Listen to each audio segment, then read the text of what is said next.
Hello student, कल हम लोगों ने इंट्रोडक्शन क्लास में ये पढ़ा कि किसी भी धारावाही चालक के चारों ओर एक चुंबकीय क्षेत्र होता है। ठीक है, और यह तब पता चलता है कि जब हम कोई गतिमान आवेश वहाँ रखते हैं तो गतिमान आवेश पर एक फोर्स एक्ट होता है। ठीक है, अब हम लोग सबसे इम्पोर्टेंट चीज़ होता है कि चुंबकीय क्षेत्र की दिशा के बारे में जानकारी ले, कैसे दिशा निकालोगे। तो कई वैज्ञानिकों ने अपना अपना तर्क दिया है, अपना अपना सुझाव, अपना अपना सिद्धांत दिया है, जिसमें एम्पियर्स लॉ भी है, मैक्सवेल्स का दाएं हाथ का भी नियम है, पेंच का नियम है। ठीक है, बारी बारी से हम लोग इसको देखेंगे। एम्पियर का नियम देखिए क्या है। सबसे पहला होता है इस चुंबकीय क्षेत्र की दिशा को ज्ञात करने के लिए, जानकारी लेने के लिए एम्पियर का नियम। ये केवल सुनिए ध्यान से। इनके अनुसार एम्पियर ने यह बताया, चुंबकीय क्षेत्र की दिशा ज्ञात करने के एक तरीका बताया कि यदि किसी मनुष्य को पानी में तैरते हुए अगर मान लिया जाए, ऐसे स्टेट, ऐसे सीधा मान लिया जाए, सपोज करो इस तरह से ये सिर है और ये दोनों, ये पैर, ये दोनों हाथ। ठीक है, ये पानी में तैरता हुआ अगर सीधा मान लिया जाए, तो अगर हम यहाँ पे करंट दें, इसके बॉडी में करंट देते हैं ऐसे आई, तो ये जो होगा हाथ, ये एक आगे एक पीछे इस तरह से ऐसे डिफ्लेक्शन करते हुए ये जो हम लोग तैरते हैं, तो यह इस तरह से होगा। तो डायरेक्शन इस तरह से, तो ये करंट की दिशा माना जाए। ठीक है, ये उतना मोटे नहीं जितना, देखिए सबसे आसान तरीका आपको हम बताते हैं, मैक्सवेल का दाहिने हाथ का नियम क्या है। मैक्सवेल ने बताया था कि यदि अपने दाहिने हाथ को, जैसे मान लीजिए कि ये करंट एक चालक है, इसमें ये धारा आई प्रवाहित होता है। ठीक है, अगर इसको अंगूठा मान लेते हैं, ये देखिए ये अंगूठा, तो ये देखिए सपोज मैग्नेटिक फील्ड को अगर हम लोग मान लें, सपोज कीजिए कि ये डस्टर एक चालक है और इस चालक में धारा प्रवाहित हो रही है। ठीक है, तो इसको अंगूठे के डायरेक्शन, अंगूठा को इस तरफ पकड़ लिए, तो हम लोग इस अंगूठे को चालक मानेंगे जिसमें धारा का दिशा बता रहा है। ठीक है, तो ये जो हाथ जिधर घूमेगा, ये चारों ओर मैग्नेटिक फील्ड बताएगा। ये जो चारों उंगलियां इस तरह से घुमाएंगे, इस तरह से, तो ये अंगूठा क्या है, धारा।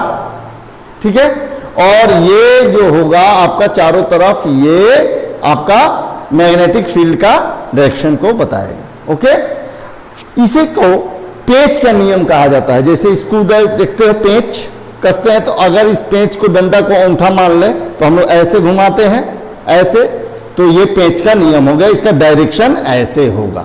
ठीक है, उसी तरह अगर फोर्स की बात करते हैं, मैग्नेटिक फोर्स की बात करेंगे, तो ये जो होगा इस तरह से हाथ लिए, तो ये धारा की दिशा, तो ये चुंबकीय क्षेत्र की दिशा, तो इसके ठीक परपेंडिकुलर ये जो होगा फोर्स लगेगा इस पे F। अगर इसको मैक्सवेल के दाहिने हाथ का नियम कहते हैं। ठीक है, तो ये फोर्स के लिए है।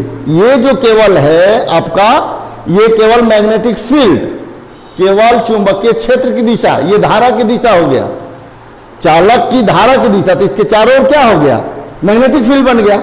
अब मैग्नेटिक फील्ड में एक फोर्स आरोपित होगा, और मैग्नेटिक फोर्स में, मैग्नेटिक फोर्स को डायरेक्शन किधर होगा, तो ये हमेशा देखिए यहां ध्यान से, तो ये धारा की दिशा अंगूठा, ये क्या हुआ इधर चुंबकीय क्षेत्र की उंगली, चुंबकीय क्षेत्र चारों उंगली चुंबकीय क्षेत्र की दिशा, तो ठीक उसके लंबवत ये जो तलहथी होगी आपकी पाम, ये आपका मैग्नेटिक फोर्स के डायरेक्शन को दिखाता है।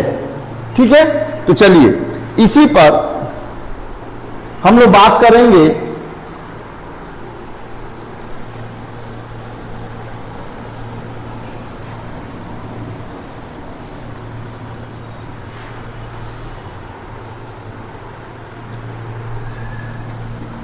बहुत इंपॉर्टेंट है लॉरेंज बल। लॉरेंज बल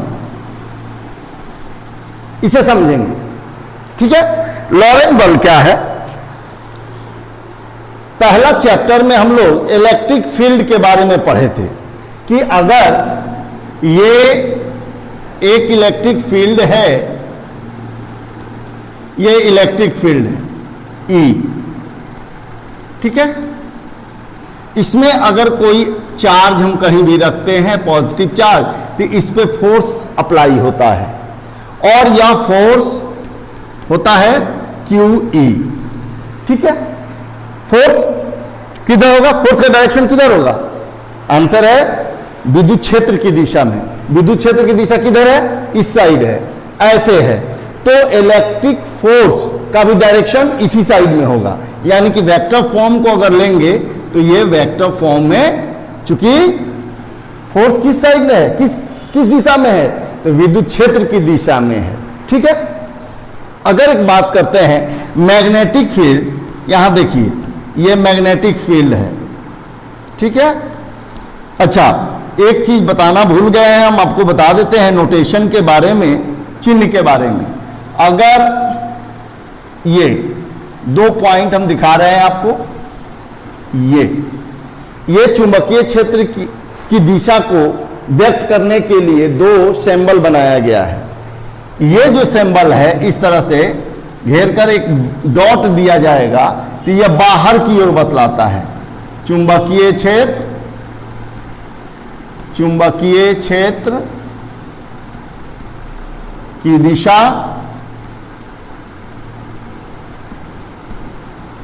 बाहर की ओर, ये बाहर की ओर, इसे जरूर नोट कर लें। चुंबकीय क्षेत्र की दिशा बाहर की ओर, और ये जो है आपका चुंबकीय क्षेत्र की दिशा किधर है? तो अंदर की ओर, ये अंदर की ओर जा रहा है, ठीक है। ये इनसाइड, ये आउटसाइड, ठीक है।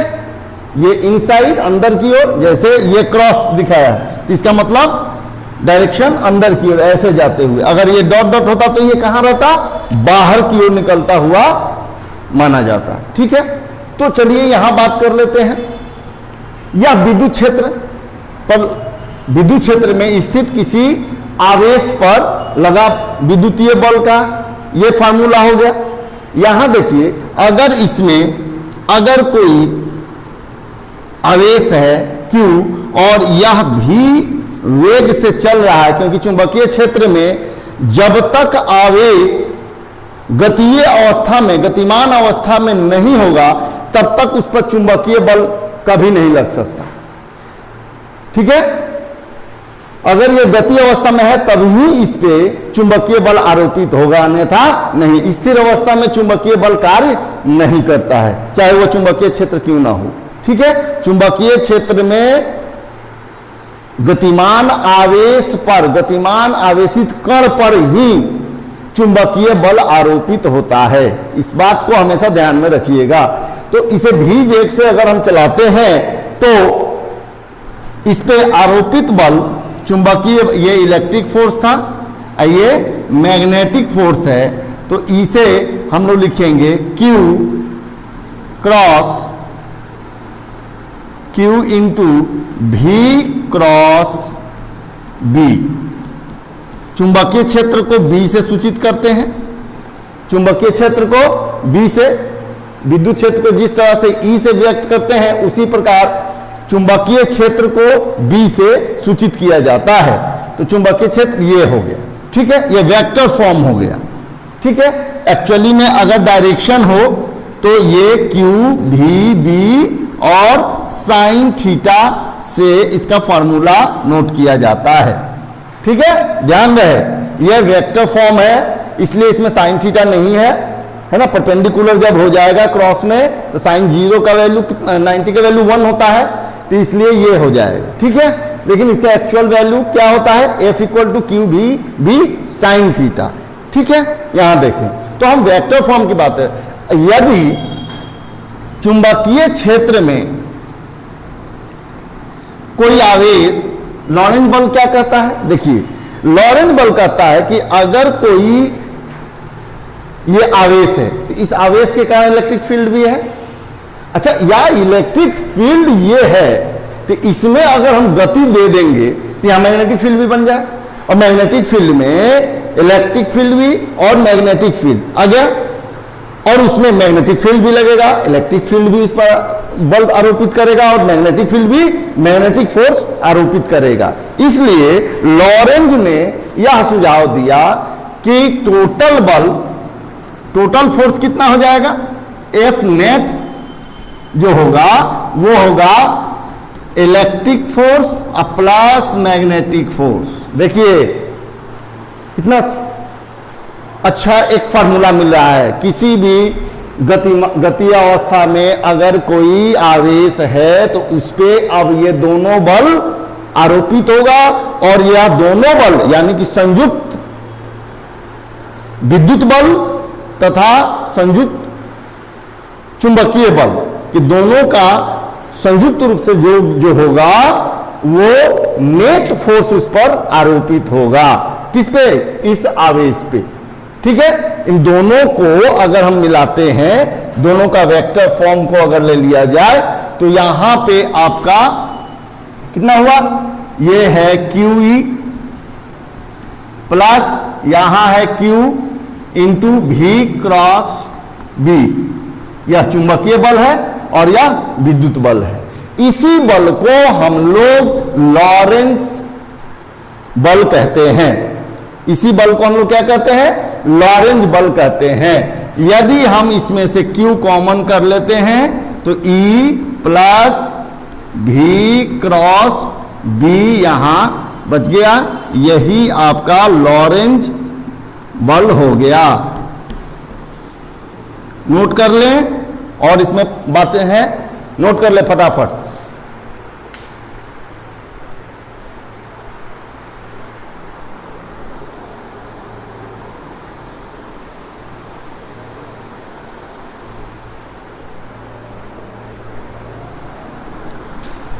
नोट हो गया?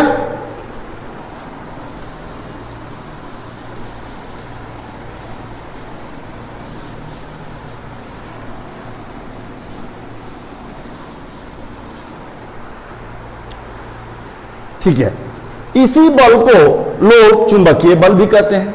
लॉरेंज बल को, इसी को हम लोग क्या कहेंगे, लॉरेंज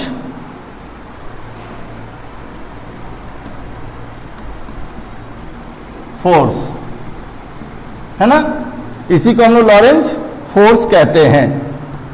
इसी बल को बहुत से लोग चुंबकीय बल भी कहते हैं। क्या यह सही है? बिल्कुल सही है, यही चुंबकीय बल है। कैसे, देखिए अगर यहां पे अगर ये भी क्या है, भी क्या है, भी तो गति है। यदि वह स्थिर अवस्था में रहेगा तो भी तो 0 हो गया ना, तो भी 0 हो गया तो भी 0 हो गया, बच क्या जाएगा, ये बच गया, तो चुंबकीय बल ही है। ठीक है, तो गतीय अवस्था में होगा तभी ऐसा होगा।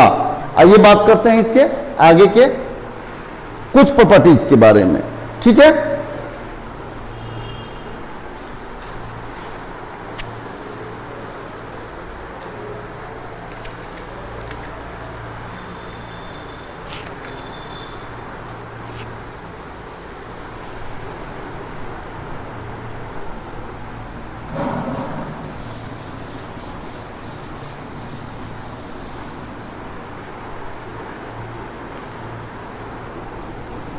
लॉरेंज बल हमारा net force Q common E plus V cross B निकला। ठीक है, ये लॉरेंज बल है। ओके, अब देखिए इसमें कुछ बातें, जैसे ये आपका माना कि आवेशित आवेश या इलेक्ट्रॉन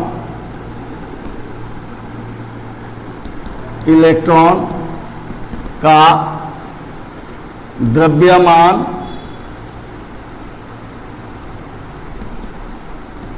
m आवेश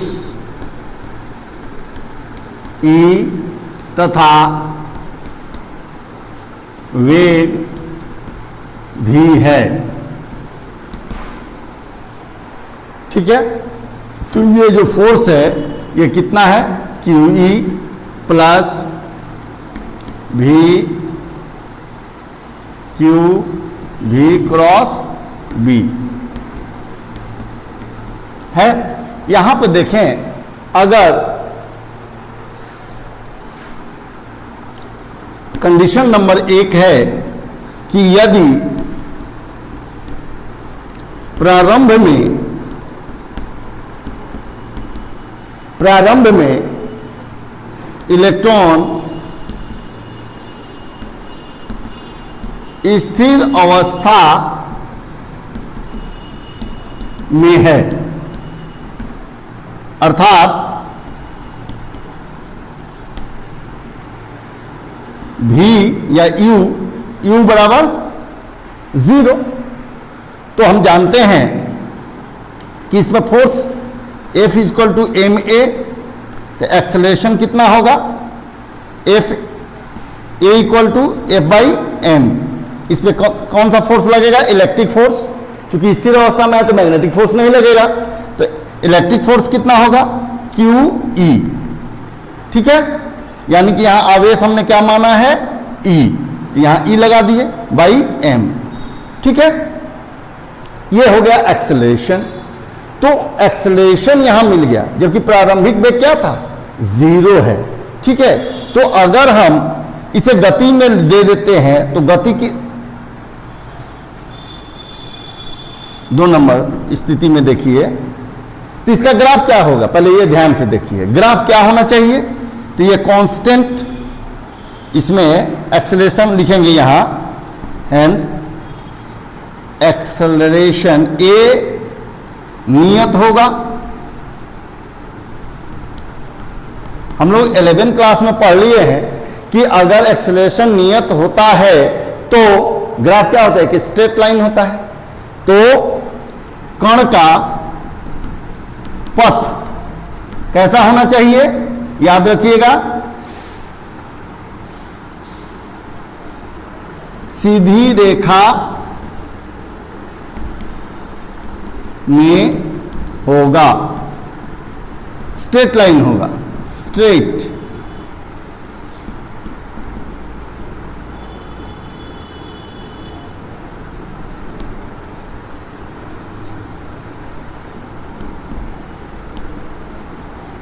स्ट्रेट लाइन में होगा इसका पाथ, याद रखिएगा।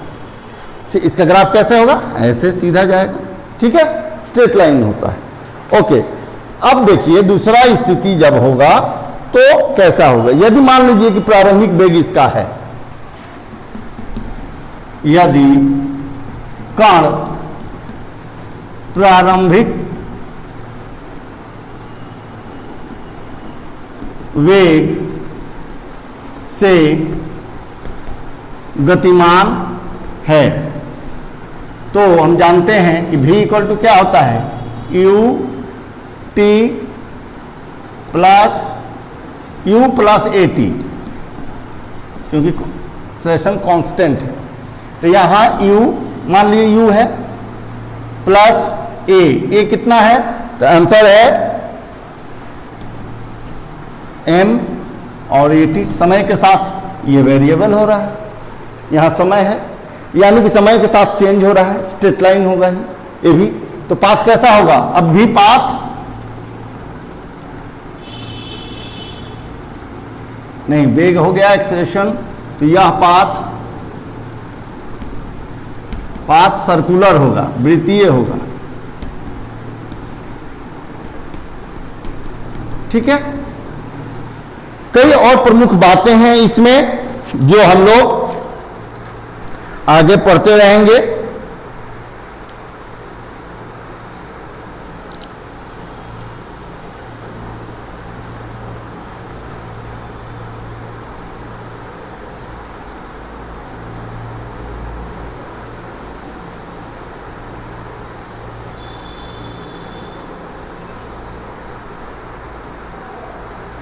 देखिए कितना